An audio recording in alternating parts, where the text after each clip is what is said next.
The Sailor Who Fell from Grace with the Sea by Yukio Mishima is a revolutionary novel. It is Yukio Mishima at his best, especially in his more confined form. Because when you look at some of more Mishima's ambitious novels, like the Sea of Fertility tetralogy or the Temple of the Golden Pavilion, he is inundated with kind of this weird Proustian or Dostoevskian maximalism that really works well in Japanese culture. But when you look at what he did in this novel, it was a very muted critique of a lot of the stuff that he was seeing happen in Japan, because Yukio Mishima was in a very unique position as an author. It was almost like the perfect place and the perfect time, because he had the mommy and daddy issues like Hemingway. He was kind of forced to be feminine as a young boy. And obviously, in Imperial Japan in the 1930s, that must have not been very fun. And so he ping ponged back to being more of this masculine revolutionary type of figure. And because, much like Hemingway, he wasn't allowed to participate in the Great War of his time, that further kind of emasculated him. But he didn't hide away from his feelings and interiority like Hemingway did, but rather he aestheticized it. He became an aesthetic terrorist and started using that knowledge and information to share his revolutionary point of view through his art. And The Sailor Who Fell from Grace with the Sea is set in the early 1960s, and this novel was actually written somewhat later in Mishima's career, getting published in 1963. And many of you guys would like this because Mishima really explores kind of the negative elements of Western philosophy and civilization that were implemented into Japan, and kind of the dark reality of that. What do I mean? Because when you look at how fast Japan had to transform, how fast Japan went from just being kind of an isolated power to then transforming into an imperial power with all these Western elements, it's insane. No other country went as fast as they did. And obviously, when you go that fast and turn into this and have your own little mini industrial revolution and adopt all these Western societal practices, there is going to be some fallout. And even better, Japan is so fun to think about because then they multiplied that with this Bushido code that they revived for the moment. And so The Sailor Who Fell from Grace with the Sea is somewhat talking about the fallout from that, because the novel focuses mostly on this young group of boys, and I'm not really going to spoil anything major here. It follows this young group of boys who are calling themselves objectivists. They are like Ayn Rand on meth, like a dark Ayn Rand group of boys. They are trying to just live objectively and have no emotion. But the way they are doing it is not in a Bushido warrior type of way. It has nothing to do with honor, but it has everything to do with almost a Nietzschean will to power.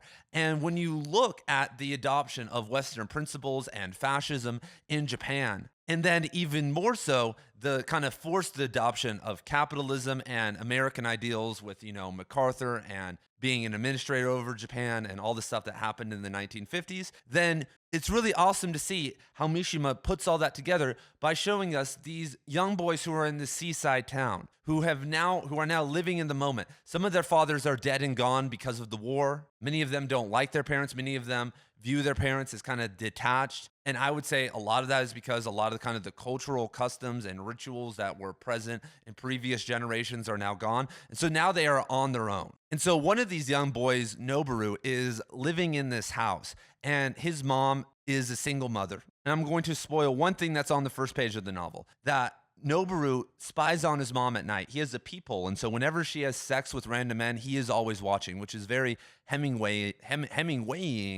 of Mishima. And so the novel kind of unfolds, and there's a love angle, there is all these different things. But what we can learn from this novel, how this novel can transform our lives and be a part of the literary renaissance, is that Mishima is showing us the malignant aspects of rationality and power, the malignant kind of coming of the overthinking mind, the loss of honor in the world. If you look at the Temple of the Golden Pavilion or Kiyoki, wherever his name is, in Spring Snow, many of Mishima's characters go kind of through the same sequence. They are kind of the malignant bastards of this kind of hybrid world that Japan found itself in. And so, as writers, Mishima makes this a very somewhat minimal and quaint novel in the seaside town with kind of this fun, lovey dovey type of thing. But then there's a dark side to every single character. The mom has a dark side, the kids have a dark side, the love interest has a dark side, and Mishima reveals it in a very beautiful way every single time. And so now, if you want to shut this off, I'm going to move into spoiler land.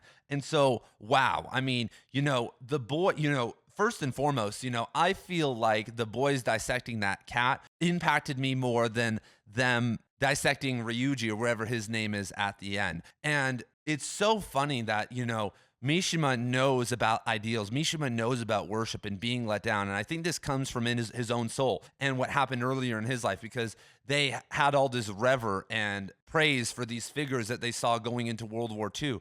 And then a lot of that was obviously ruined. And so Mishima has this character, Noboru, who is projecting the sea and fertility and femininity and all these different things onto this character, onto the sailor. And then when he starts to let him down for the silliest things, for like addressing him in public, suddenly he creates this list of reasons why they need to kill him and reasons why he is unforgivable. And it's really crazy to start to see these boys talk about their family like all fathers don't matter and family doesn't matter. And it's really shocking. It really hurts your soul to see kind of this culture that is so strong and so beautiful start to collapse under the weight of objectivity. And one of the more shocking and beautiful moments of the novel is that we see kind of Ryuji falling deeply in love in Fusako, and he's giving up his life. He's projecting all these things onto her, and he's this dreamer. He's this man with all these, crazy ideals and all these things that he wants to do. And then we get Ryuji's perspective, and she's like, "Thank God he's not a dreamer. Thank God that he's a fucking idiot." And then like after one of their dates, he's like, "Oh my God, why was he talking about all that stuff? I don't really care about all that stuff." She's like just kind of a very cold-hearted and mean individual who just cares about her business and just wants a normal Joe Schmo to be with her. Which once again is kind of a commentary on capitalism, that, here we have this single mother who is in this kind of mercantile market and is making all this money, and she is the breadwinner. And she is, kind of looking down on this man who has these higher ideals. And that is kind of one of the themes of the novel, that these higher ideals are no longer accepted, in this culture that where there were people like Mishima, and obviously in earlier times, in the earlier parts of the 20th century in Japan, ideals were everything. There were mini revolutions and all these different things going on. And then they switched to just objectivity. And it's weird, and at some level, Ryuji dies and gets dissected at the end because he refuses to spank or hurt Noboru, because eventually he catches him, spying on him and his mom. And, that's the moment, especially in the 1960s, where you kick your kid's ass. You're like, dude, what the hell is wrong with you? Or like, you have to go do something, but not doing anything is really dumb. But it's kind of heartfelt. This guy's like, you know what? I'm coming in here and let's start this on a new chapter. Like, I don't need to beat your ass. And like, what would that have done to Noboru? Like, Noboru is so detached because of rationality that wouldn't have done anything to him. And it's really interesting to see Mishima kind of tap into this energy, because of course, look at where Japan was going. He could kind of see the writing on the wall that, now Japan is all just focused on work and capitalism. No one's having kids anymore. Kind of this feeling of objectivity and rationality has kind of overtaken the culture. And, it's either, many people in Japan, and I'm using generalizations here, are somewhat more muted individuals just doing their thing. And then there's obviously the more overt, like kind of odd kind of anime and extroverted culture, but none of it is really rooted in actual individualism and ideals and nature, Shintoism, like kind of these principles that built Japan. And we could say the same thing about America. I'm not sitting here shitting on Japan, but I thought, as a Westerner, that it's very interesting to kind of see an artistic depiction of Japan during this time, during this kind of post-war era, especially from a more personal and risk-taking perspective, because I've read a lot of novels. Like there's The Pale View of the Hills by Kashiro Ishiguro about, I think, the two women in Nagasaki. And that's a pretty brutal novel too, but it's different. It's not as flowery and odd and as epic as The Sailor Who Fell from Grace with the Sea. And so I 100% recommend this novel. I first read this novel when I was 18. I'm trying to show you guys really fast, but This is the perfect page. I was 18 at college and I was eating a bag of hot Cheetos and just back when I was a loser eating Red Dye 40 all the time. And so, yeah, there it is, everybody. I recommend this. I have the hot Cheeto fingerprints to stamp my approval on it.